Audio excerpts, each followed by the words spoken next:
नमस्कार, स्वागत है आप सभी का डीडी न्यूज पर। आप देख रहे हैं मिड डे प्राइम। मैं हूं ऋतु वर्मा। अगले 1 घंटे में हम बात करेंगे देश भर की बड़ी खबरों की। जीएसटी ने अपने 9 साल पूरे कर लिए हैं, जटिल टैक्स सिस्टम को सरल बनाया है और इस 9 साल के सफर की उपलब्धियों और चुनौतियों पर हम करेंगे बात। आज से विकसित भारत गारंटी फॉर रोजगार एंड और आजीविका मिशन वीबीजी रामजी अधिनियम 2025 लागू हो गया है। बताएंगे कि दुनिया भर में कौन कौन सी खबरों पर है सबकी नजर, क्या चल रहा है खेल और अर्थ जगत में। इन तमाम खबरों पर होगी बड़ी नजर, लेकिन आइए नजर डालेंगे सबसे पहले अभी तक की बड़ी खबरों पर।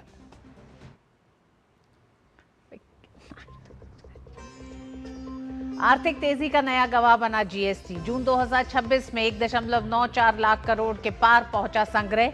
जीएसटी राजस्व में 13.9% की शानदार वृद्धि। शुद्ध जीएसटी राजस्व में 11.2% की बढ़ोतरी। उत्तर प्रदेश से असम तक दिखा कर अनुपालन का असर। वैश्विक बाजार में कच्चे तेल में नरमी का असर। हवाई ईंधन के दाम में 5 रुपए प्रति लीटर की कटौती। 19 किलो वाला कमर्शियल सिलेंडर भी 183 रुपए सस्ता। शेयर बाजार में भी दिखी रौनक।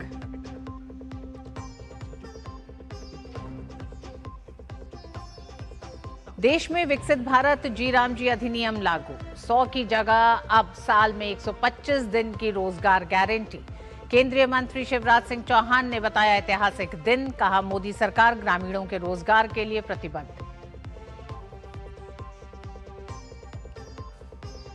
राष्ट्रपति द्रौपदी मुर्मू ने आंध्र प्रदेश के अनंतपुरम में केंद्रीय विश्वविद्यालय के पहले दीक्षांत समारोह को किया संबोधित। कहा युवाओं के दम पर ही आत्मनिर्भर भारत का लक्ष्य होगा हासिल।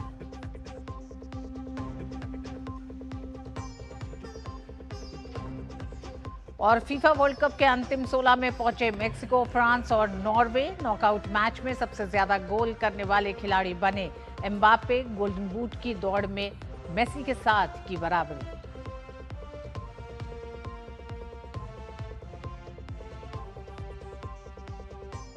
वन नेशन वन टैक्स के सपने को साकार करते हुए 9 साल पहले जीएसटी की शुरुआत हुई थी। इससे कारोबार करना आसान हुआ और देश में निवेश के लिए बेहतरीन माहौल बना। साथ ही सरकार ने समय समय पर जीएसटी में जरूरी सुधार भी किए हैं। देश में जीएसटी संग्रह लगातार मजबूत बना हुआ है। जून 2026 की अगर हम बात करें तो 26 में सकल जीएसटी संग्रह 13.9% की वार्षिक वृद्धि के साथ 1,94,812 करोड़ रुपए रहा। पिछले वर्ष जून में यह आंकड़ा 1,71,105 करोड़ रुपए था। यह संकेत देता है कि देश में आर्थिक गतिविधियां और कर अनुपालन दोनों मजबूत बने हुए हैं। आंकड़ों के अनुसार जून में घरेलू लेन देन से प्राप्त सकल जीएसटी राजस्व 1,34,774 करोड़ रुपए रहा, जो पिछले वर्ष की तुलना में तकरीबन 6.5% अधिक है। वहीं आयात पर जीएसटी संग्रह में उल्लेखनीय तेजी देखने को मिली और ये 34.6% बढ़कर 60,038 करोड़ रुपए पहुंच गया। इससे स्पष्ट है कि आयात आधारित कर संग्रह ने कुल जीएसटी राजस्व में महत्वपूर्ण योगदान दिया है। सरकार ने जून के दौरान 32,436 करोड़ रुपए का जीएसटी रिफंड जारी किया, जो पिछले वर्ष की तुलना में 29.1% अधिक है। रिफंड के बाद शुद्ध जीएसटी राजस्व 11.2% बढ़कर 1,62,377 करोड़ रुपए दर्ज किया गया। अब राज्यों के प्रदर्शन की अगर बात करें तो राज्यों के प्रदर्शन पर नजर डालें तो उत्तर प्रदेश में घरेलू जीएसटी संग्रह में 19%, असम में 17%, पंजाब में 14% जीएसटी रिटर्न, गुजरात में 12%, केरल, गोवा और तेलंगाना में 11% तथा कर्नाटक में 10% की वृद्धि दर्ज की गई है। वहीं महाराष्ट्र का संग्रह 9% और दिल्ली का 8% बढ़ा है। दूसरी ओर राजस्थान, मध्य प्रदेश, तमिलनाडु और झारखंड जैसे कुछ राज्यों में संग्रह में गिरावट भी दर्ज की गई। विशेषज्ञों का मानना है कि मजबूत जीएसटी संग्रह ये दर्शाता है कि देश में आर्थिक गतिविधियां गति पकड़ रही हैं, कर अनुपालन बेहतर हो रहा है और औपचारिक अर्थव्यवस्था का दायरा लगातार बढ़ रहा है। आयात से मिलने वाले कर राजस्व में तेज वृद्धि ने भी जून महीने के कुल जीएसटी संग्रह को नई मजबूती प्रदान की है। और जीएसटी के 9 साल पूरा होने पर हम इस बड़े बदलाव को लेकर किस तरह से चुनौतियां और उपलब्धियां रही हैं उस पर बात करने के लिए अजय मिश्र हमारे आर्थिक संपादक हमारे साथ जुड़ रहे हैं। अजय, सबसे पहला तो बड़ा सवाल यही, 9 साल पूरे हो रहे हैं। इन 9 सालों में हम उपलब्धियों और चुनौती की भी बात करेंगे, लेकिन अगर 5 बड़ी मजबूती और बड़े बदलाव की बात करें तो वो अर्थव्यवस्था को मजबूत करते हुए जटिल कर व्यवस्था से अर्थव्यवस्था के उछाल तक में वो क्या है?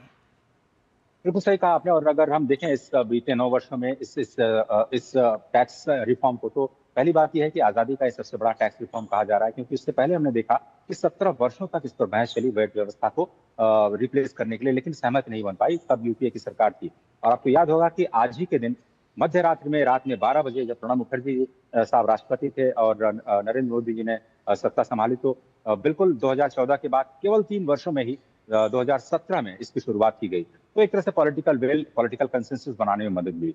दूसरी बड़ी बात आप ये कह सकते हैं कि जीएसटी जो हमारा कोऑपरेटिव फेडरलिज्म है, जो कॉम्पिटिटिव फेडरलिज्म है, उसका एक सबसे बड़ा उदाहरण है। सभी लोग एक टेबल पर बैठ करके, न केंद्र उसमें हावी होता है, न राज्य हावी होते हैं, सभी इक्वल स्टेक होल्डर हैं, जिसको आप जीएसटी काउंसिल कहते हैं। ये एक ऐसी व्यवस्था है जो पूरी दुनिया में कहीं नहीं है। इसमें बराबर अधिकार हैं। केंद्रीय मंत्री जो वित्त मंत्री हैं, उनको विशेष अधिकार नहीं दिया गया है, केवल वो प्रस्ताव कर सकती हैं जीएसटी काउंसिल में, और उसके बाद वोटिंग की जाती है और सारे निर्णय लिए जाते हैं। दूसरी बात हुई। तीसरी बात ये कि जो सभी निर्णय हुए, क्या उस पर वोटिंग करानी पड़ी? मुझे लगता है नहीं। ये क्या 2 बार मुद्दों को छोड़ दें, जितने भी फैसले हुए हैं रितु जी, वो सब के सब कंसेंसस से हुए हैं। चाहे आप अरुण जेटली साहब का जिक्र कर लें, कंसेंसस बनाने में उनको माहिर कहा जाता था, और वही चीज वित्त मंत्री निर्मला सीतारमण ने आगे बढ़ाई, सभी को साथ लेकर के चले इस व्यवस्था को लेकर के। पहले कहा गया राज्यों को नुकसान होगा, बिल्कुल नुकसान नहीं हुआ। कॉम्पनसेशन की व्यवस्था की गई। 5 वर्षों तक जितना भी नुकसान राज्यों को हुआ, केंद्र ने अपनी तरफ से दिया। कोविड के दौरान बहुत बड़ी मदद केंद्र की तरफ से की गई। आप देखिए किस तरह से जीएसटी को, व्यवस्था को, सबको साथ लेकर के चला गया। तीसरी बात है। चौथी बात अगर आप कहें तो जीएसटी व्यवस्था को सिंप्लीफाई किया गया। मुझे याद आता है कि 2017 में जब जीएसटी लागू किया गया था, तो जो बेस था, यानी जितने लोग जीएसटी में वैट की व्यवस्था में थे, उस वक्त वैट कहा जाता था इसको, उनकी संख्या थी 65,000। आज आप जीएसटी देखें तो 1.5 लाख से ज्यादा सब्सक्रिप्शन हो चुका है जीएसटी का। कंपनियां आ रही हैं जो जीएसटी दे रही हैं, इसका मतलब दोगुने से भी ज्यादा टैक्स बेस बढ़ा। जो कलेक्शन हुआ करता था, मंथली एवरेज कलेक्शन मुझे याद आता है 75,000 से 94,000 करोड़ रुपए के बीच होता है। आज आप देखिए 1.5 लाख करोड़ रुपए से 2 लाख करोड़ रुपए के बीच हो रहा है, और कहीं भी किसी महीने में, मिसाल के तौर पर अप्रैल मार्च के महीने में 2 लाख करोड़ को भी पार कर जाता है। तो ये इतना बड़ा उछाल देखने को मिला है। और फिर जो नेक्स्ट जनरेशन, अंतिम बात, जो 5वीं बात आपने कही, नेक्स्ट जनरेशन जो रिफॉर्म्स हुए जीएसटी के, अभी केवल 2 टैक्स आपके पास रह गए हैं, और इतना सिंप्लीफाइड टैक्स रिजीम हो चुका है कि जो लोग समय पे कंप्लाई करते हैं, जो लोग समय पे जीएसटी भरते हैं, उनको कोई दिक्कत नहीं होती। लेकिन अगर आपने कुछ गलती करने की कोशिश की, ई वे बिल से आपका मिलान नहीं हुआ, कंप्लाई। बिल्कुल अजय, जिस तरह से आप बता रहे हैं जीएसटी के, जी, बड़े बदलाव आपने बताए हैं। अब ये भी देखा गया अजय, जीएसटी संग्रह लगातार किस तरह से उसमें बढ़ोतरी देखी गई है, लेकिन कुछ राज्यों में वही नतीजे नहीं सामने आए हैं। तो इसके पीछे के क्या कारण है? और 9 साल के इस सफर में क्या अब, जहां जीएसटी 2.0 के साथ, 2 नए स्लैब के साथ एक नई शुरुआत, एक तरह से कह सकते हैं बड़े बदलाव के साथ, तो क्या अब इस पर ध्यान दिया जाएगा कि जिन राज्यों में जीएसटी संग्रह की बढ़ोतरी नहीं हो रही है, उसके क्या कारण हो सकते हैं? क्लियर है। और प्रोड्यूसिंग स्टेट्स, मिसाल के तौर पर बड़े स्टेट्स, महाराष्ट्र, उत्तर प्रदेश, तमिलनाडु, इसमें कोई उपाय नहीं। बहुत सारे ऐसे प्रदेश जहाँ कंजम्पशन ज्यादा होता है, उत्तर प्रदेश, बिहार जैसे देशों में कंजम्पशन ज्यादा होता है, चीजों का कंजम्पशन ज्यादा होता है, तो वो उनके जीएसटी ड्राइव करता है। क्योंकि जब हम कंज्यूम करते हैं, राज्य नहीं है, और वहां पर बहुत छोटे चीजें बनाई जाती हैं जो जीएसटी दायरे में नहीं। साल के तक का टर्नओवर करते हैं तो आपको जीएसटी नहीं देना पड़ता है, रजिस्ट्रेशन अनिवार्य नहीं है। वैसे बहुत एक बड़ा तबका है जो कि जीएसटी के दायरे से बाहर है, जिनको कंप्लाई नहीं करना पड़ता, और ये एक सिंप्लीफिकेशन की बड़ी खूबसूरती है।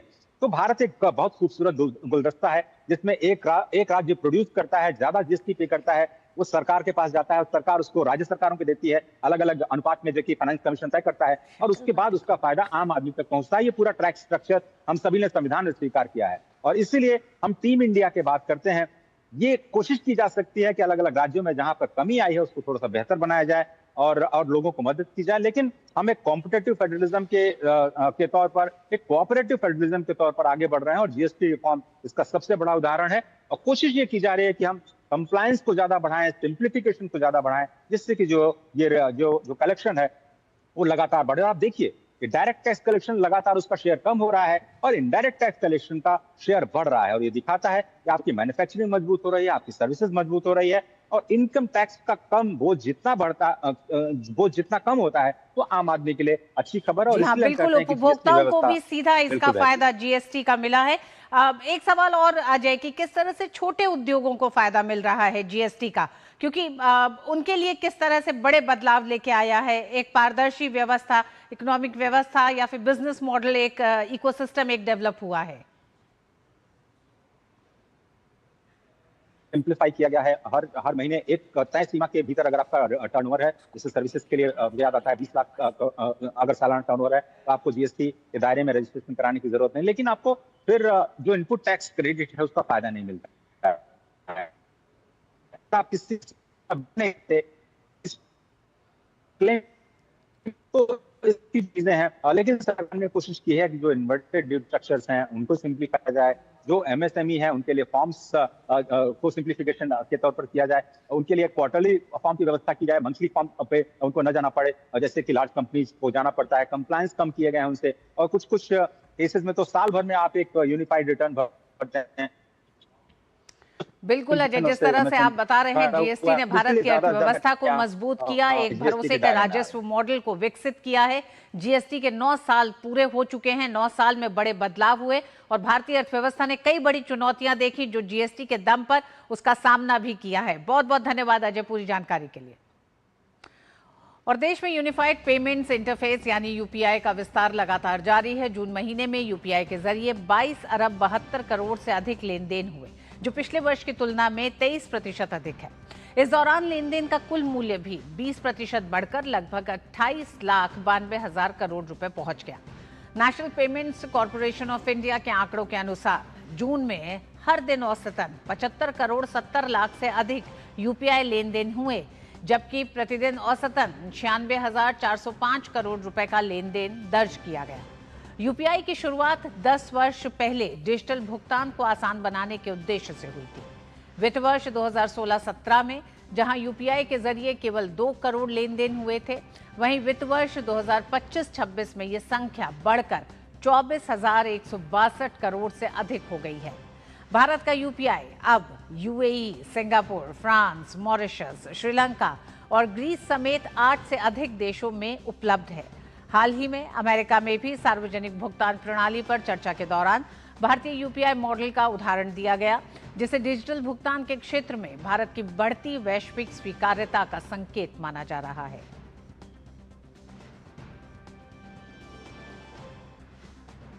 वैश्विक बाजार में कच्चे तेल की कीमतों में आई नरमी का बड़ा असर घरेलू विमान ईंधन पर देखने को मिला है। सरकारी तेल कंपनियों ने आज जेट फ्यूल यानी एयर टर्बाइन फ्यूल की कीमतों में 5 रुपए प्रति लीटर की बड़ी कटौती कर दी है, और इस कटौती के बाद देश की राजधानी दिल्ली में अब विमान ईंधन की कीमत घटकर 110 रुपए प्रति लीटर पर आ गई है। ये कमी विमानन कंपनियों के साथ साथ हवाई सफर करने वाले आम यात्रियों के लिए भी एक बड़ी सौगात साबित हो सकती है। गौरतलब है कि पश्चिम एशिया में जारी भू राजनीतिक संकट, ईरान और अमेरिका इजराइल टकराव के चलते हवाई ईंधन की कीमतें रिकॉर्ड स्तर पर पहुंच गई थी। इसके बाद तेल बाजार में दर्ज की गई ये पहली गिरावट है।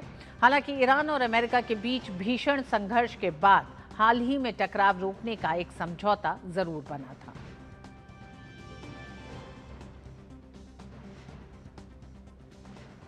और इस कटौती के बीच ही आज ऑयल मार्केटिंग कंपनियों के लिए भी बड़ी राहत की खबर आई है।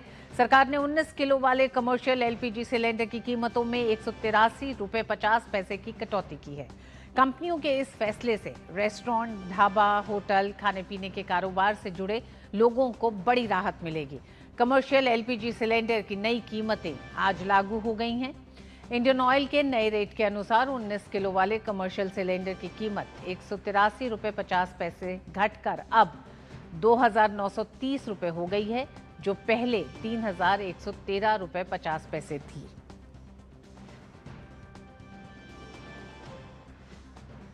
वहीं वैश्विक बाजार में कच्चे तेल की कीमतों में नरमी के बीच नायरा एनर्जी ने अपने ग्राहकों को बड़ी राहत देते हुए पेट्रोल की कीमतों में 5 और डीजल की कीमत में 3 रुपए प्रति लीटर की कटौती की है। ये नई दरें आज 1 जुलाई 2026 से पूरे देश में कंपनी के कई रिटेल आउटलेट्स पर लागू हो गई है। कंपनी निजी क्षेत्र में होने के कारण पहले सरकारी तेल कंपनियों के मुकाबले अधिक दाम वसूल रही थी, जिसे अब हटा दिया गया है। कीमतों में कटौती के बाद उपभोक्ताओं ने राहत जताई है। पेट्रोल भरवाने वाले ग्राहकों ने कहा है कि पेट्रोल और डीजल सस्ता होने से उन्हें सीधा आर्थिक फायदा मिलेगा और रोजमर्रा के खर्च में कुछ राहत मिलेगी। वक्त एक छोटे से ब्रेक का है। ब्रेक के बाद खबरें जारी रहेंगी। देखते रहिए डीजी न्यूज।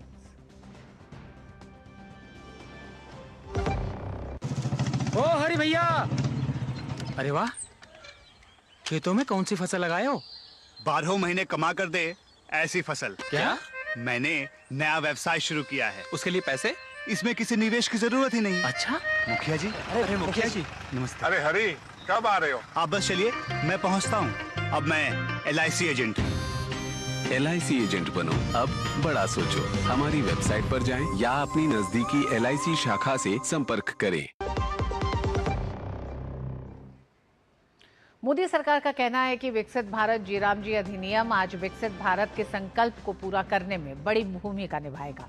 इस योजना के तहत अब ग्रामीण परिवारों को 100 दिन के बजाय 125 दिनों के रोजगार की कानूनी गारंटी मिलेगी। संवाददाता अनुज यादव की स्पेशल रिपोर्ट देखिए।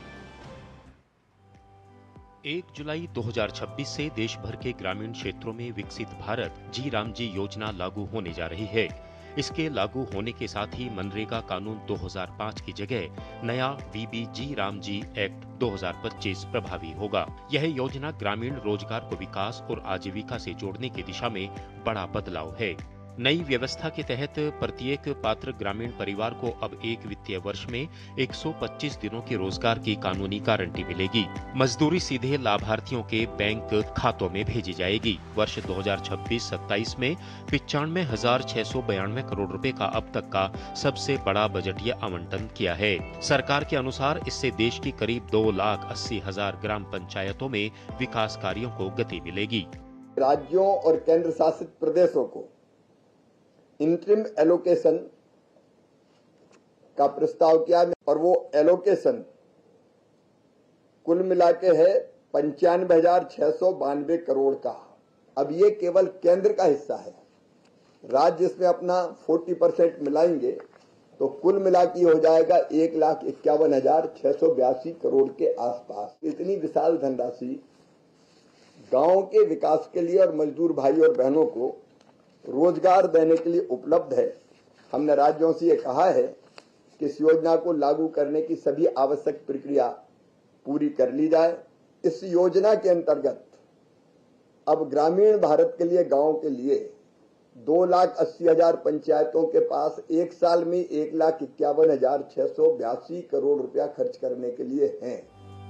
सामान्य राज्यों में योजना की लागत केंद्र और राज्य के बीच 60-40, जबकि पूर्वोत्तर एवं विशेष श्रेणी के राज्यों में 90-10 के अनुपात में साझा की जाएगी। इस योजना में जल संरक्षण, जल प्रबंधन, ग्रामीण आधारभूत ढांचे का निर्माण, कृषि एवं आजीविका से जुड़े कार्य, आपदा प्रबंधन और पर्यावरण संरक्षण जैसे क्षेत्रों को प्राथमिकता दी गई है। केंद्र सरकार का मानना है कि विकसित भारत जी राम जी योजना सिर्फ रोजगार की गारंटी नहीं, बल्कि गांवों में टिकाऊ विकास, बेहतर आजीविका और आत्मनिर्भर ग्रामीण अर्थव्यवस्था की दिशा में बड़ा कदम है। अनुज यादव, DD न्यूज, दिल्ली। केंद्रीय ग्रामीण विकास एवं कृषि मंत्री शिवराज सिंह चौहान ने विकसित भारत गारंटी फॉर रोजगार और आजीविका मिशन ग्रामीण एक्ट 2025 VB जी राम जी के लागू होने को एक ऐतिहासिक दिन बताया। केंद्रीय मंत्री ने बताया कि यह नया ढांचा पुराने कार्यक्रम का एक महत्वपूर्ण अपग्रेड है। उन्होंने आगे कहा कि सभी राज्यों ने इसके लिए बजटीय प्रावधान कर लिए हैं और केंद्र सरकार ने चालू वित्त वर्ष के लिए 95,600 करोड़ रुपए से अधिक का आवंटन भी किया है। कल मनरेगा का समापन हो गया और मनरेगा से बहुत बेहतर योजना, जिसमें 100 दिन नहीं 125 दिन का रोजगार मांगने पर मजदूर बहनों और भाइयों को दिया जाएगा। विकसित भारत जी राम जी योजना आज से लागू हो गई। अकेले केंद्र सरकार ने 95,600 करोड़ रुपए से ज्यादा की राशि इस साल विकसित भारत जी राम जी योजना के लिए रखी है। इतनी विशाल राशि न केवल मजदूर भाइयों और बहनों को रोजगार देगी, बल्कि विकसित गांव को बनाने में सहायक सिद्ध होगी। और इस खबर पर बात करने के लिए हमारे साथ जुड़ गए हमारे साथी अनुज यादव। अनुज, जैसा कि कृषि मंत्री ने कहा कि मनरेगा इतिहास हो गया है, BBG Ram ji upgraded form है, साथ ही विकसित भारत के लक्ष्य को पूरा करने की दिशा में ये एक बड़ी योजना, एक बड़ा कार्यक्रम। बुनियादी सवाल ये, किस तरह से मजदूरी के ढांचे में बड़ा परिवर्तन ये लेके आने जा रहा है पिछली मनरेगा से? देखिए ऋतु, सबसे बड़ी बात तो यह है कि मनरेगा का इतिहास को हम सब जानते हैं। मनरेगा के अंदर अखबारों की और मीडिया की क्या सुर्खियां बनती थी वो हम सब जानते हैं। भ्रष्टाचार किस कदर हावी था ये सब जानते हैं। इसी वजह से केंद्र सरकार ने इस योजना का जो एक अपग्रेडेशन जो रूप है वो लेकर आई है। और उसकी सबसे बड़ी बात यही है कि जो श्रमिक हैं गाँव के, उनको पलायन नहीं करना पड़ेगा, उनको रोजगार उनके इलाके में ही मिलेगा। और सबसे बड़ी बात यह है कि जो विकसित भारत 2047 का सपना देश देख रहा है, उसकी शुरुआत ग्रामीण भारत से होगी। ग्रामीण भारत के आधारभूत ढांचे को मजबूत करने के लिए जब निर्माण के कार्य होंगे तो उनमें इन्हीं ग्रामीण श्रमिकों का सबसे ज़्यादा उनको काम दिया जाएगा। और इसी वजह से अब 100 दिन की बजाय 125 दिन के रोजगार की गारंटी दी गई है। दूसरी सबसे बड़ी बात है कि अब जो श्रमिकों को पैसा मिलेगा वो सीधा उनके खातों में जाएगा। सबसे बड़ी बात है कि महिलाओं को इसमें सबसे ज़्यादा फायदा होगा। और एक सबसे इसका अगर मुख्य पहलू ऋतु देखें तो ये सबसे बड़ी बात यही है कि जिस तरीके से ग्रामीण अर्थव्यवस्था लगातार मजबूत हो रही है, बदल रही है, युवाओं को पलायन करके दूसरे राज्यों के अंदर ना जाना पड़े, उसको रोकने की एक सबसे बड़ी पहल अगर किसी में है तो वो इसी विकसित भारत जी राम जी योजना के अंदर है। और एक बहुत बड़ा बजट, 95,000 करोड़ रुपए का बजट तो सिर्फ केंद्र सरकार ने 2026-27 के लिए ही जारी कर दिया। इसमें 40% बजट अगर और जोड़ दे राज्यों का तो करीब 1.25 लाख करोड़ रुपए बैठते हैं। 1.25 लाख करोड़ रुपए जब देश के ग्रामीण भारत के श्रमिकों को हर साल जाएंगे तो आप इसका अंदाजा लगाइए कि वहां की अर्थव्यवस्था, वहां के गरीब परिवार, वहां के श्रमिक किस तरीके से वहां के जनजीवन में और उन लोगों की आय में वृद्धि होती दिखाई हुई देगी। तो कुल मिलाकर आज से जो ये योजना पूरे देश के अंदर आज से लागू हुई है, ये बहुत बड़ा परिवर्तन लेकर आएगी। एक क्रांतिकारी योजना के रूप में आज से कुछ समय के बाद हम इसको जरूर देखेंगे।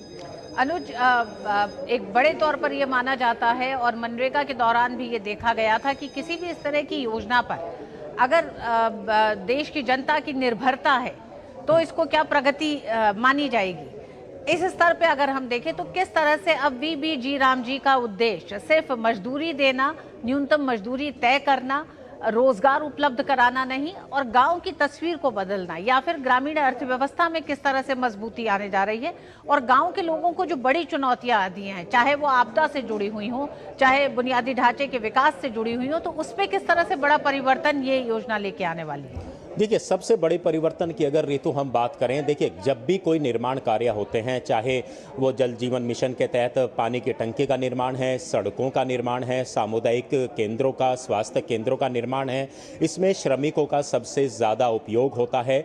लेकिन अभी तक क्या होता था कि आप मान लीजिए कि झारखंड का जो श्रमिक है वो तो उत्तर प्रदेश के अंदर काम करने जा रहा है, जबकि काम बिल्कुल वैसा ही काम है, और उत्तर प्रदेश का जो मजदूर है वो मध्य प्रदेश के अंदर काम करने जा रहा है। ऐसे में सबसे बड़ा मकसद यही है कि जो श्रमिक अपने गांव को छोड़कर दूसरे राज्यों में पलायन करता है, सबसे पहले तो उसको रोकना है। क्यों? अगर वो अपने ही गांव के अंदर काम करेगा या गांव के आसपास काम करेगा तो उसका बाहर जाने का जो खर्चा है वो बचेगा, बाहर जाने के बाद जो उसका जनजीवन में पैसा ज़्यादा खर्च होता है वो बचेगा। और जो न्यूनतम मजदूरी अब तय कर दी है, कम से कम तो 300 रुपये देखिए उसको मिलेंगे, और किसी भी श्रमिक को, गरीब व्यक्ति को अगर 300 रुपये उसके गांव में ही अगर 125 दिन लगातार मिल रहे हैं तो आप देखिए उसके जीवन में कितना बड़ा बदलाव आएगा, और शायद उसके बाद ही वो अपने बच्चों को एक अच्छी शिक्षा दे सकता है।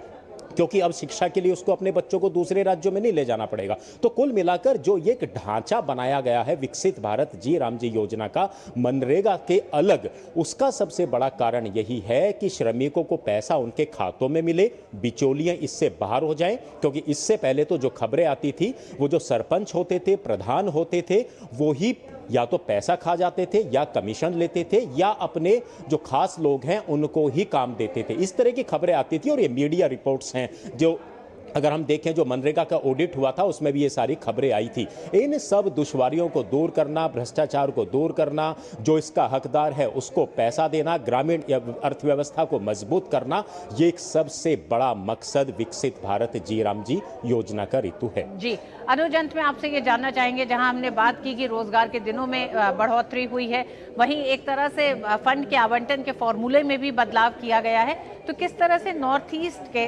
राज्यों और केंद्र शासित प्रदेशों के लिए भी एक नए रूल के तहत अब इसका आवंटन किया जाएगा, वो किस तरह से बड़ा बदलाव है?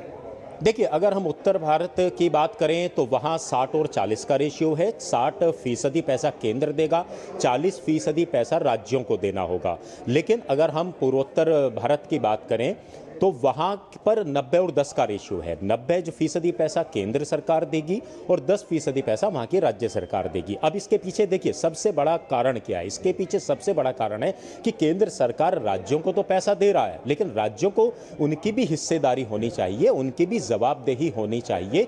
उसको तय करने के लिए एक बड़ा फैसला लिया गया और जब केंद्र का पैसा आता है और उसमें राज्य की भी हिस्सेदारी होती है, सबसे बढ़िया बात तो उसमें यह होती है कि उसकी मॉनिटरिंग अच्छी होती है। जिला प्रशासन स्तर पर, पंचायत स्तर पर उस पैसे की देखरेख जो है, उसकी निगरानी जो है उसको ठीक से किया जा सकता है और उसमें राज्य की हिस्सेदारी हो जाती है। इससे पहले क्या होता था ऋतु, कि राज्य हमेशा केंद्र के ऊपर आरोप लगाते थे कि पैसा आया नहीं, आया तो खर्च नहीं हुआ, खर्च नहीं हुआ तो पंचायतों के अंदर जितना पैसा जाना चाहिए था वो नहीं हुआ। मनरेगा की सबसे बड़ी अगर हम उसके अंदर नकारात्मक बातों की बात करें तो इस तरह की खबरें आती थी, लेकिन अब तो इसमें राज्य सरकारों की जिम्मेदारी है। और सबसे बड़ी बात है कि जो निर्माण कार्य होंगे, जो पैसा खर्च होगा ग्रामीण क्षेत्रों के अंदर, उसका फैसला ग्राम पंचायतें ऋतु करेंगी। वहाँ पानी की टंकी बननी है, वहाँ सड़क बननी है, क्या कुछ बनना है, क्या काम दिया जाना है, वो सब कुछ ग्राम पंचायत तय करेंगी। और तीसरी सबसे जो इसकी बेहतरीन बात की अगर हम बात करें इस योजना में, वो है अगर किसी कारणवश बारिश हो रही है, कोई वहाँ पर आपदा आ गई और लोगों को रोजगार नहीं मिलता, पात्र जो इसमें होंगे, तो उनको बेरोजगारी भत्ता मिलेगा उतने दिन का जिस दिन रोजगार नहीं मिलेगा। ये एक सबसे बड़ी खूबसूरती इस योजना की ऋतु है। जी हाँ, बिल्कुल जी राम जी, कानून आज से लागू हो गया है और एक बड़े परिवर्तन के साथ इसको लागू किया गया है। ग्रामीण भारत की एक नई तस्वीर इससे सामने आएगी। बहुत बहुत धन्यवाद अनुज हमारे साथ चर्चा करने के लिए। और आइए अब बात करते हैं जापान के प्रधानमंत्री सुनाए ताकाइची 16वें भारत जापान वार्षिक शिखर सम्मेलन में भाग लेने के लिए 3 दिन की यात्रा पर आज नई दिल्ली पहुंच रही हैं। ये शिखर सम्मेलन दोनों पक्षों को द्विपक्षीय सहयोग के सभी पहलुओं की समीक्षा और सुदृढ़ीकरण करने और आपसी हित के क्षेत्रीय और वैश्विक मुद्दों पर विचारों का आदान प्रदान करने का अवसर प्रदान करेगा। प्रधानमंत्री ताकाइची का ये भारत की पहली आधिकारिक यात्रा है। अपनी यात्रा के दौरान जापान की प्रधानमंत्री की मुलाकात प्रधानमंत्री नरेंद्र मोदी से होगी। दोनों नेताओं के द्विपक्षीय संबंधों में हुई प्रगति की समीक्षा करने और प्रमुख क्षेत्रों में सहयोग को और गहरा करने के तरीकों पर चर्चा करने की उम्मीद है। इसके बाद समझौता ज्ञापनों का आदान प्रदान किया जाएगा और संयुक्त प्रेस विज्ञप्ति जारी की जाएगी। ताकाइची की यात्रा पिछले वर्ष अगस्त में 15वें भारत जापान वार्षिक शिखर सम्मेलन के लिए प्रधानमंत्री नरेंद्र मोदी की टोक्यो यात्रा के बाद हो रही है। ये यात्रा भारत जापान विशेष रणनीतिक और वैश्विक साझेदारी को और मजबूत करने के लिए दोनों देशों की साझा प्रतिबद्धता को दर्शाती है।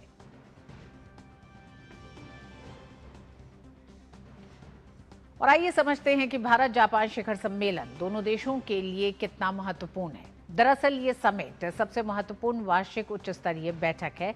इसमें भारत के प्रधानमंत्री और जापान के प्रधानमंत्री मिलकर द्विपक्षीय संबंधों की समीक्षा करते हैं। ये एक ऐसा अवसर होता है जिसमें दोनों ही देश भविष्य की योजना बनाते हैं, वर्षों की रणनीतिक दिशा तय करते हैं। इस सम्मेलन में मुख्य रूप से कई बड़े मुद्दों पर चर्चा होती है, द्विपक्षीय और वैश्विक दोनों मुद्दे शामिल होते हैं। शांति, स्थिरता, समृद्धि पर साझा फोकस रहता है।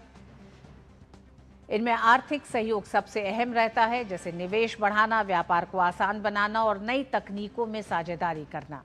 पिछले कुछ समय से जापान ने भारत में बड़े स्तर पर निवेश बढ़ाने और आर्थिक साझेदारी को मजबूत करने की प्रतिबद्धता दिखाई। इसके अलावा रक्षा और सुरक्षा सहयोग भी एक बड़ा हिस्सा होता है।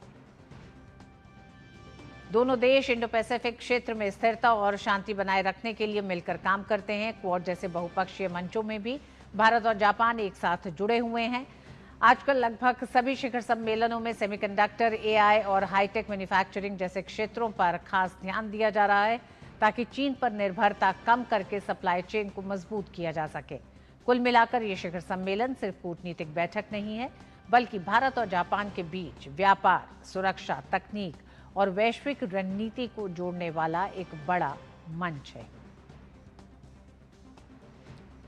भारत और जापान के बीच सदियों पुरानी गहरी दोस्ती है, जो सांस्कृतिक और सभ्यतागत आदान प्रदान, आध्यात्मिक जुड़ाव और स्वतंत्रता, लोकतंत्र और कानून के शासन के प्रति सम्मान जैसे साझा मूल्यों पर आधारित है।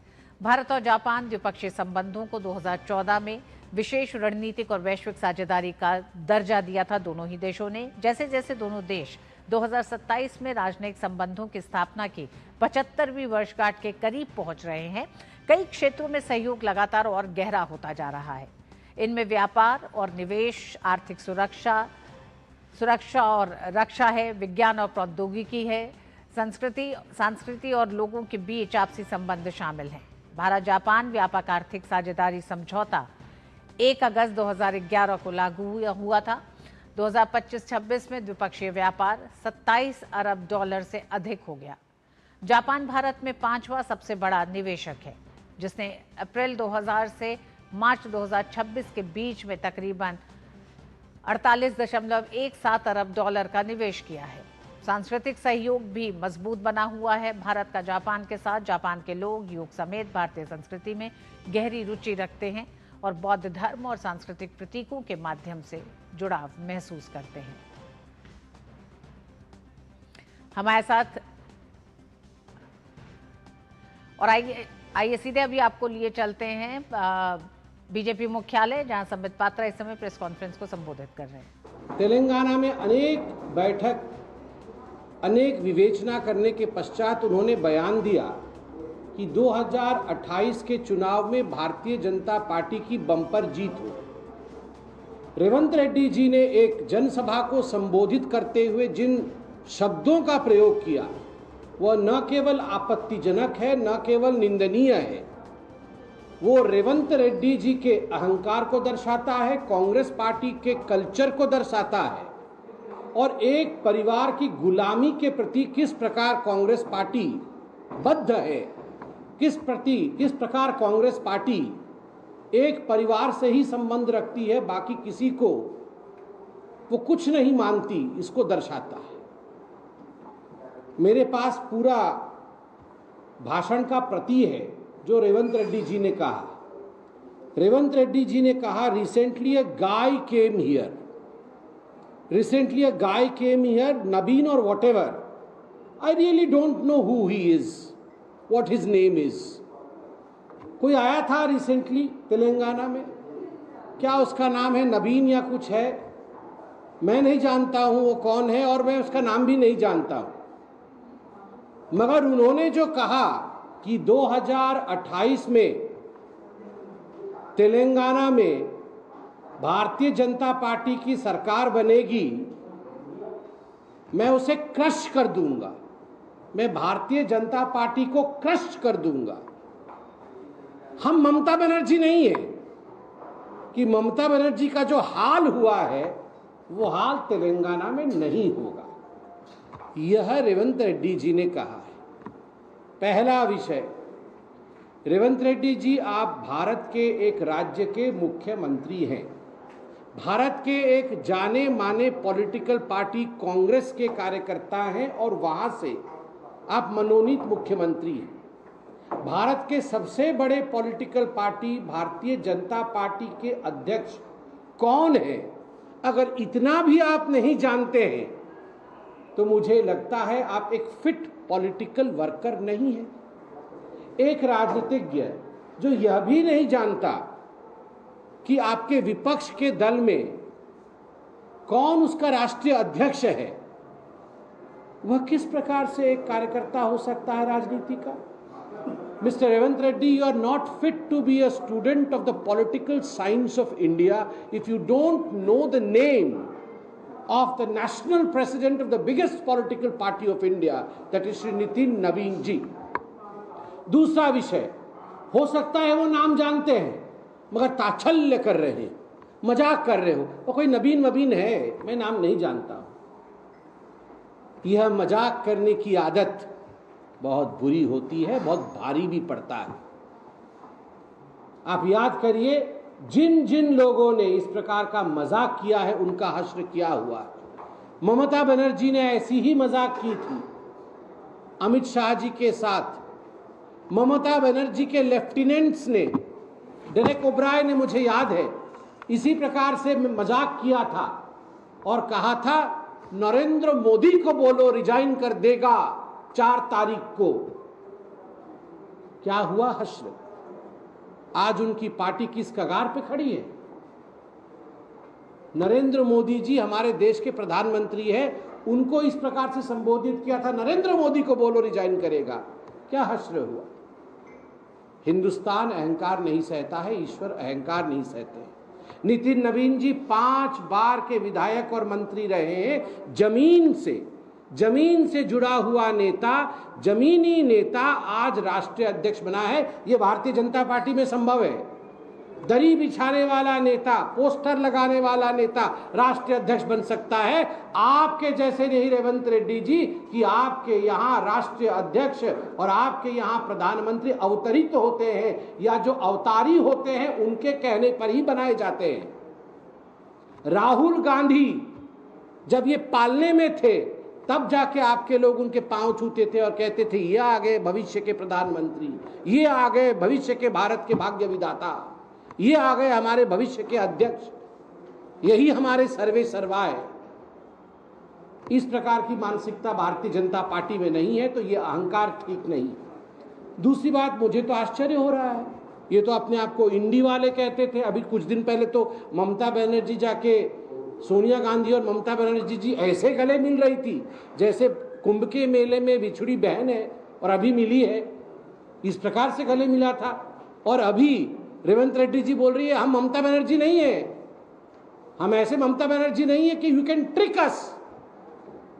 अरे ट्रिक नहीं किया, किसी को ट्रिक नहीं किया, जनता ने खेला कर दिया बंगाल में और तेलंगाना में भी खेला करेगी। आपने क्रश शब्द का प्रयोग किया, आपने कहा we will crush the BJP.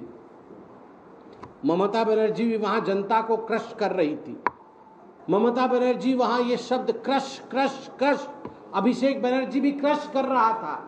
ये जो लोग क्रश कर रहे थे उनका आज क्या हर्ष हो रहा है ये हम देख रहे हैं। और Revanth Reddy ji, I am talking to you and let me tell you clearly and without mincing my words, you may try your best to crush the Bharatiya Janata Party, but the people of India have a crush for BJP. आप सोच रहे होंगे कि आप crush कर देंगे, मगर जनता जनार्दन हमसे प्यार करती है। वो अंग्रेजी में है ना, I have a crush for you. तो जनता का क्रश बीजेपी के साथ है, आकर्षण बीजेपी के साथ है, आप कुछ नहीं कर सकते हैं। और अंततोगत्वा क्यों नितिन नबीन जी ने कहा कि 2028 में भारतीय जनता पार्टी ही तेलंगाना में आएगी, क्योंकि जो आपने वायदा तेलंगाना की जनता से किया था वो फुलफिल नहीं किया। आपने कहा था अनएम्प्लॉयमेंट अलाउंस देंगे 4,000 रुपए प्रति माह प्रति युवक को तेलंगाना में, दिया क्या? नहीं दिया। जब आपसे पूछा गया क्यों नहीं दिया, आपने कहा पैसे नहीं है। आपने कहा था रायतू भरोसा, रायतू मतलब फार्मर्स, मतलब किसान, उनका भरोसा जीतेंगे, लोन वेवर होगा, इन्वेस्टमेंट उनको देंगे, एमएसपी बढ़ाएंगे। किया क्या? नहीं किया। आपसे पूछा गया तो आपने कहा पैसा नहीं है। आपने कहा था जिस भी लड़की की शादी होगी उसको हम 1 तोला सोना देंगे और 2500 रुपए नगद देंगे। आपने 1 तोला सोना दिया क्या? दिया नहीं, क्योंकि आपने कहा हमारे पास पैसा नहीं है। आपके पास न नीयत थी न आपके पास वित्त था, मगर फिर भी आपने लोगों को बरगलाने का काम किया। तभी आदरणीय नितिन नवीन जी ने स्पष्ट शब्दों में कहा कि हम आपको बेनकाब करेंगे और 2028 में भारतीय जनता पार्टी की सरकार बनेगी। याद रहे, सभी को ये याद रखना है, अहंकार से दूर रहना है। आप साधारण कार्यकर्ता के ऊपर हमला करते हुए राहुल गांधी जी को अगर राजा रजवाड़े की तरह, शहजादे की तरह प्रोजेक्ट करते हैं, जनता जनार्दन इसे पसंद नहीं करती, तेलंगाना की जनता भी इसे पसंद नहीं करती। जनता अवश्य इसका जवाब देगी। धन्यवाद। भाजपा प्रवक्ता और सांसद संबित पात्रा का एक तरह से भारतीय जनता पार्टी का ये पलटवार था तेलंगाना के मुख्यमंत्री रेवंत रेड्डी के उस बयान पर, जिसमें अहंकारी शब्दों का इस्तेमाल करते हुए भारतीय बीजेपी प्रमुख नितिन नवीन को लेकर उन्होंने शब्दों का जो इस्तेमाल किया, उस पर पलटवार करते हुए भाजपा ने कहा कि यह अहंकार आपको कहीं नहीं ले जाएगा, जनता इसका जवाब देगी। और यही कारण है कि नितिन नवीन अपने 3 दिन के तेलंगाना दौरे पर उन्होंने कहा कि 2028 के चुनाव में तेलंगाना की जनता भारतीय जनता पार्टी को जीत दिलाएगी। और जिस तरह से हम इस खबर से पहले बात कर रहे थे, आज जापान के प्रधानमंत्री का 3 दिवसीय दौरा शुरू होने जा रहा है। शाम को वो भारत पहुंचेंगी, दिल्ली पहुंचेंगी। इसी सिलसिले में बात करते हैं अपने साथी संवाददाता अखिलेश सुमन जी से। अखिलेश जी, सबसे पहले तो यही जानना चाहेंगे, लंबा एक रणनीतिक साझेदारी भारत और जापान की रही है, किस तरह से ये दौरा अभी तक की साझेदारी में अहम होने जा रहा है? देखिए, निश्चित तौर पे ऋतु, भारत और जापान के बीच में जो ग्लोबल स्ट्रेटेजिक पार्टनरशिप है, और यह ग्लोबल स्ट्रेटेजिक पार्टनरशिप है, वो इस विश्वास पे बना है कि दोनों देश जो है, दोनों देश एक साथ मिलकर अंतर्राष्ट्रीय मंच पे और जो बायलैटरल रिलेशनशिप है, बायलैटरल रिलेशनशिप पे, और उसके अलावा जो इंडो पैसिफिक है, एक तरीके से काम करने की कोशिश करेंगे, साझा रणनीति पर काम करेंगे। साथ साथ दोनों देशों को अपने व्यापार को भी एक ऐसे मुकाम पे ले जाना है कि दोनों देशों के लिए एक विन विन सिचुएशन हो। और एक चौथी बात यह है कि भारत के पास जिस तरीके का एक युवा बल है, उस युवा बल का फायदा जापान भी उठा सके। तो इसके लिए भारत और जापान के बीच में mobility, migration and mobility agreement हो चुका है, उसको इम्प्लीमेंट करना है। दिल्ली में मैं बताऊं कि इस बीच में ह्यूमन रिसोर्स मोबिलिटी फोरम की एक स्थापना की गई है, जिसमें कि जापान आज भी, कल से बातचीत शुरू हुई है, तो आज भी, कल और आज दोनों जापान के प्रतिनिधि भी वहां मौजूद हैं विदेश मंत्रालय के अंदर, और उस पे किस तरीके से एक रेगुलेटेड माइग्रेशन भारत की तरफ से जापान में हो, ताकि वहां जो वयस्क होती जनसंख्या है, दरअसल बूढ़ी होती जो जनसंख्या है, उस जनसंख्या को भारत के युवा बल का लाभ मिल सके, और वहां जो आर्थिक विकास है, उस आर्थिक विकास में भी भारत के युवा बल का योगदान हो सके। ये दोनों देशों के संबंधों में और ज्यादा प्रगाढ़ता लाएगा। एक जो व्यापार की बात मैं बताऊं ऋतु, की भारत और जापान के बीच में कई व्यापार के मामले में देखें तो हम ट्रेड डेफिसिट में है, भारत ट्रेड डेफिसिट में है, जापान हमारे यहाँ ज्यादा एक्सपोर्ट करता है, हम कम एक्सपोर्ट करते हैं। तो ये ट्रेड डेफिसिट पर भी दोनों देशों के बीच में बातचीत होगी। तकरीबन $15 बिलियन का ट्रेड डेफिसिट है भारत, तो उस पर कैसे इसको मीट आउट किया जाए, इस पर दोनों प्रधानमंत्री बात करेंगे। कल जब शिखर सम्मेलन के लिए वो बैठेंगे हैदराबाद हाउस में। एक और जो महत्वपूर्ण मसला है, वो मसला है कि कई नॉन टैरिफ बैरियर जापान ने भारत पर लगाए हैं, तो वो जो नॉन टैरिफ बैरियर है, कैसे उन नॉन टैरिफ बैरियर को हटाया जा सकता है, उस पर भी बातचीत होनी है। कई जो क्वालिटी, उनके जो पैरामीटर्स हैं, उनके क्वालिटी पैरामीटर्स, स्टैंडर्ड जो है, वो काफ़ी जो भारत का जो प्रोडक्शन सिस्टम है उससे कई बार मेल नहीं खाता, तो उस पर कैसे बीच का रास्ता निकाला जाए, ये एक महत्वपूर्ण बातचीत का हो सकता है। उसके अलावा जो आप देख रहे हैं कि जो स्टेट ऑफ हॉर्मुज की स्थिति है, स्टेट ऑफ हॉर्मुज और पूरा जो वेस्ट एशिया की जो स्थिति बहुत ही फ्रेजाइल स्थिति है, बहुत ही कह सकते हैं कि जहाज़ों की आवाजाही, जो शिप्स हैं, उनकी आवाजाही पे कई तरह के प्रतिबंध लगाए हैं। ईरान ने वहाँ झगड़ा चल रहा है, तो इस मसले पर कैसे भारत और जापान मिलकर साथ साथ काम कर सकते हैं ताकि डायलॉग एंड डिप्लोमेसी को बढ़ावा दिया जा सके। रूस यूक्रेन जो संघर्ष है वो संघर्ष भी अभी भी जारी है, उसमें कैसे दोनों देश एक ऐसे मुकाम पे पहुंच सकते हैं ताकि सप्लाई चेन की जो कह सकते हैं कि डाइवर्सिटी है उस डाइवर्सिटी को और बढ़ाया जा सके, ताकि जो एक मोनोपोली है कई मामले में सप्लाई चेन का, उस मोनोपोली को दूर किया जा सके। खास करके चीन पर जो निर्भरता है, रेयर अर्थ के मामले में जो चीन पर निर्भरता है, वो सब मसले कैसे दूर होंगे, इस पर भी जापान के पास रेयर अर्थ है, भारत के पास उसे प्रोसेसिंग करने की, माइनिंग करने की क्षमता है, तो दोनों मिलकर कैसे काम कर सकते हैं।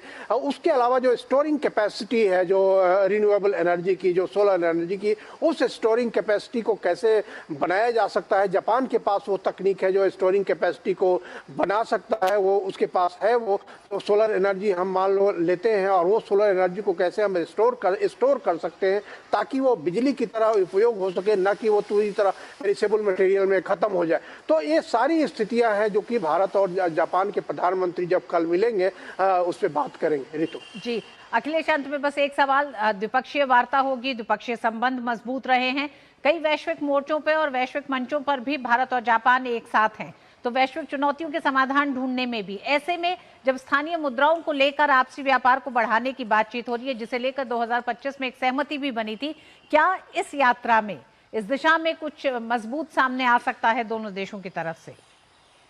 देखिए, निश्चित तौर पे भारत और जापान दोनों इस बात को मानते हैं कि अगर दोनों देश आपसी मुद्रा में व्यापार करें तो उनके व्यापार में और ज़्यादा सहूलियत होगी, डॉलर में कन्वर्ट करने, यूरो में कन्वर्ट करके व्यापार करने। लेकिन इस पर देखिए कोई फाइनल डिसीजन ना भारत ने किया है ना जापान ने किया है। दोनों उस स्थिति को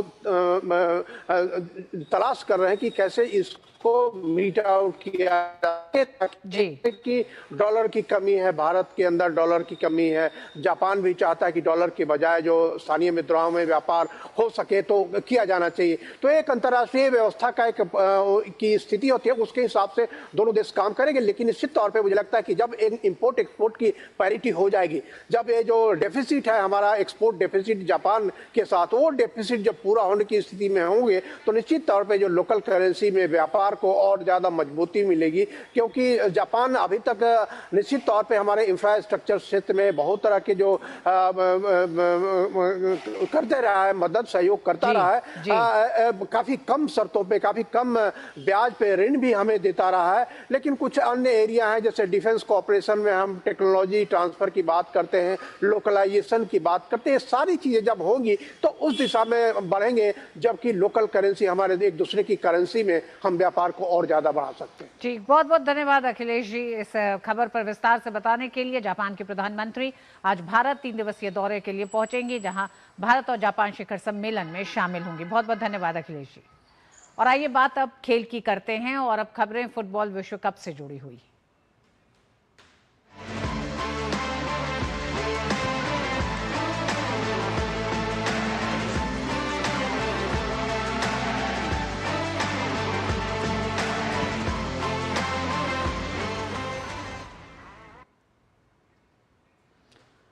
और फीफा विश्व कप में आज खेले गए राउंड ऑफ 32 के मैच में मेक्सिको ने इक्वाडोर को 2-0 से हरा दिया है। इज़टेका स्टेडियम में खेले गए इस मैच में मेक्सिको की ओर से किनोन्स ने 22वें और जिमेनेज ने 31वें मिनट में गोल किया। मेक्सिको ने पहले हाफ तक 2-0 की बढ़त बना ली थी।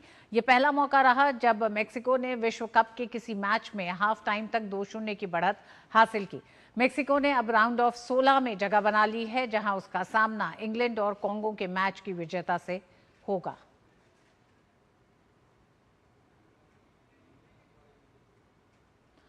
और फीफा से ही जुड़ी और खबरों के लिए हमारे साथ जुड़ रही हैं हमारी साथी संवाददाता सुचित्रा भी हमारे साथ जुड़ रही हैं। सुचित्रा, आपसे भी जानना चाहेंगे इन मैचों को लेकर, जिस तरह का आकर्षण है, अब जो मैच बचे हैं उन्हें लेकर आगे की खबर आप अगर आगे बताएं। जी बिल्कुल ऋतु, एक तरह से रोमांच हम कहें कि विश्व कप का देखने को मिल रहा है। कल के अगर हम मुकाबलों की बात करें तो 2 बड़े स्टार्स कलेक्शन में थे, एम्बापे भी थे, हालांड भी थे। और अगर हम फ्रांस की जीत की बात करें तो एम्बापे के 2 शानदार गोल की बदौलत फ्रांस ने विश्व कप के प्री क्वार्टर फाइनल में स्थान बना लिया है। राउंड ऑफ 32 में फ्रांस ने स्वीडन को 3-0 से हराकर अंतिम 16 में जगह बनाई। स्टार स्ट्राइकर एम्बापे ने इस मुकाबले में 2 गोल दागे और विश्व कप के नॉकआउट मुकाबलों में सबसे ज्यादा गोल करने वाले खिलाड़ी बन गए। एम्बापे के नाम अब नॉकआउट चरण में 10 गोल हो चुके हैं। इसके साथ ही वे गोल्डन बूट की दौड़ में भी 6 गोल के साथ लायनल मेसी की बराबरी पर पहुंच गए हैं। पहले हाफ के अतिरिक्त समय में एम्बापे ने उस्मान डेम्बेले के शानदार पास पर गोल कर टीम को बढ़त दिलाई। दूसरे हाफ में ब्रैडली बारकोला ने फ्रांस की बढ़त दुगनी कर दी, जबकि 74वें मिनट में एम्बापे ने अपना दूसरा और टीम का तीसरा गोल दागकर जीत पर मोहर लगा दी। स्वीडन ने कुछ मौके जरूर बनाए, लेकिन फ्रांस के गोलकीपर माइक मेनिया और मजबूत डिफेंस के सामने वे बेअसर साबित हुए। अब फ्रांस का सामना अंतिम 16 में पैराग्वे से होगा। पैराग्वे ने पिछले दौर में जर्मनी को पेनल्टी शूटआउट में हराकर टूर्नामेंट से बाहर का रास्ता दिखाया था।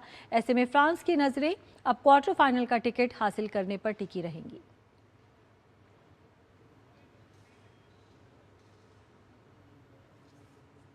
स्टार स्ट्राइकर अर्लिंग हालांड के आखिरी मिनटों में किए गए निर्णायक गोल की बदौलत नॉर्वे ने आइवरी कोस्ट को 2-1 से हराकर फीफा विश्व कप के अंतिम 16 में जगह बना ली है।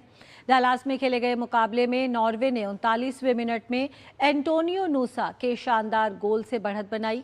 दूसरे हाफ में आइवरी कोस्ट के स्थानापन्न खिलाड़ी अमाद डियालो ने 74वें मिनट में बेहतरीन गोल दागकर स्कोर 1-1 से बराबर कर दिया। ये मुकाबला अतिरिक्त समय की ओर बढ़ता दिख रहा था, लेकिन 86वें मिनट में पैट्रिक बर्ग के पास पर हालांड ने नजदीक से गोल दागकर नॉर्वे को यादगार जीत दिला दी। हालांड का ये नॉर्वे के लिए लगातार 13वें प्रतिस्पर्धी अंतर्राष्ट्रीय मुकाबलों में गोल रहा। इस जीत के साथ नॉर्वे ने इतिहास रचते हुए विश्व कप के नॉकआउट चरण में पहली बार जीत दर्ज की और अंतिम 16 में प्रवेश कर लिया, जहां उसका सामना 5 बार की चैंपियन ब्राजील से होगा। तो एक रोमांच जो है वो ऋतु जारी है फुटबॉल विश्व कप में। जी हाँ सुचित्रा, तो एम्बापे ने भी एक तरह से इस पूरे फीफा को और ज्यादा रोमांचक बना दिया है। कई मुकाबले बराबर होते दिख रहे हैं, तो वहीं कई खिलाड़ियों के रिकॉर्ड भी अब एक दूसरे से आगे जाते दिखाई दे रहे हैं। जी बिल्कुल ऋतु, अगर पिछले फुटबॉल विश्व कप के हम फाइनल की बात करें तो वहाँ पर फ्रांस और अर्जेंटीना के बीच एक रोचक मुकाबला हमें नजर आया था। एक तरफ एम्बापे थे, एक तरफ मेसी थे। दोनों ही खिलाड़ियों के बीच भी जोरदार टक्कर थी, टीमों के बीच भी जोरदार टक्कर थी, लेकिन पिछली बार फाइनल में जो बाजी मारी थी वो अर्जेंटीना ने मारी थी। ये जो विश्व कप है, लग रहा है कि जहां से छोड़ा था एम्बापे और मेसी ने पिछले विश्व कप को, वहीं से फिर दोबारा शुरू किया है। दोनों एक बार फिर अपनी अपनी टीमों का जो अभियान है उसे लेकर आगे बढ़ते हुए दिखाई दे रहे हैं। दोनों के ही बीच गोल के लिए भी एक जोरदार टक्कर देखने को मिल रही है। दोनों के गोल बराबर हो गए हैं।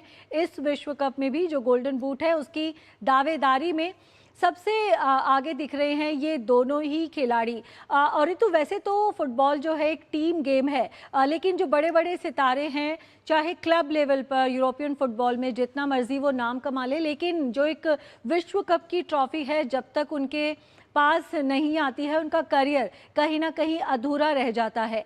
तो एम्बापे और मेसी ने एक बार फिर साबित करके दिखाया है कि क्लब लेवल पर चाहे उन्होंने जो मर्जी हासिल कर लिया हो, लेकिन जब भी बात आती है अपने देश के लिए खेलने की, विश्व कप के लिए खेलने की, तो अपना 100% एकदम वो देते हैं और एक बार फिर जो अपनी स्टार पावर है उसे दिखा रहे हैं और अपनी टीमों को आगे लेकर जा रहे हैं इस विश्व कप। सुचित्रा, अभी तक इस फीफा को, इस साल के फीफा को किस तरह से पिछले फीफा मुकाबलों से अलग देखती हैं, जहां पे कुछ ऐसी टीमें रहीं जो शायद पहली बार मैदान में उतरी थी या कद्दावर टीमों के सामने उतरी, लेकिन उन्होंने अपना दमखम दिखाया मैदान पर?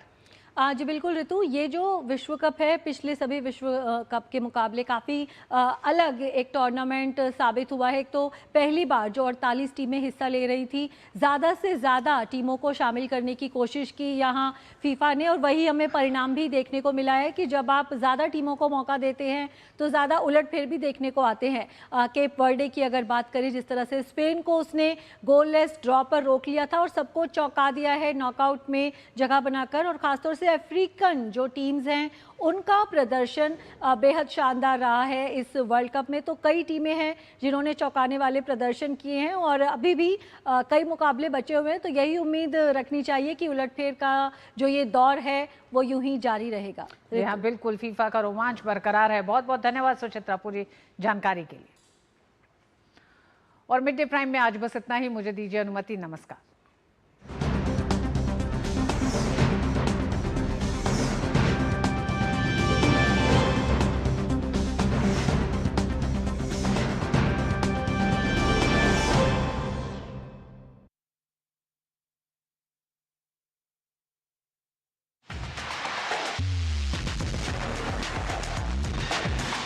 दिन भर की भाग दौड़ में जब आप रहते हैं खबरों से दूर और जब आपको जानना हो एक दिन में कितना बदला